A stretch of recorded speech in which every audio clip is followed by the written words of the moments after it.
അപ്പം ഫ്രണ്ട്സ്, നമ്മളങ്ങനെ ബാഗൊക്കെ ക്ലെയിം ചെയ്ത് പുറത്തേക്ക് ഇറങ്ങി. ഭയങ്കര ചെറിയ എയർപോർട്ടാട്ടോ. അത് നോക്കി ഇത്ര ഉള്ളു വലിപ്പം.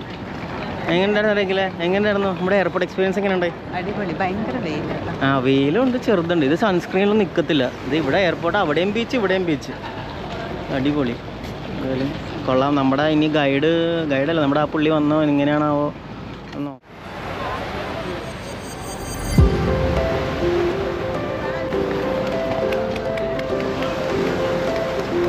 അപ്പോൾ ഗൈസ് സെറ്റല്ലേ? നമ്മളിതേ ബാഗൊക്കെ എടുത്ത് ക്ലെയിം ചെയ്ത് ഒരു ചെറിയ എയർപോർട്ടിൽ നമ്മുടെ ഗൈഡ് വന്നിട്ടുണ്ട്. നമ്മുടെ പുള്ളി അവിടെ വണ്ടി അറേഞ്ച് ചെയ്യാൻ പോയത്.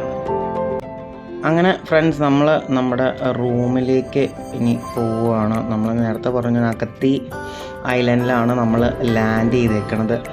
അഗത്തി ഐലൻഡ് എന്ന് പറഞ്ഞാൽ ഏകദേശം ഒരു 7-8 കിലോമീറ്റർ റേഡിയസിലുള്ളതാണ്. നമ്മുടെ ഡ്രൈവർ ചേട്ടനോട് നമ്മൾ ഇങ്ങനെ ഓരോന്ന് സംസാരിച്ച് പോകുമായിരുന്നു. ഇവർക്ക് പെട്രോളും കാര്യങ്ങളൊക്കെ റേഷനാണ്.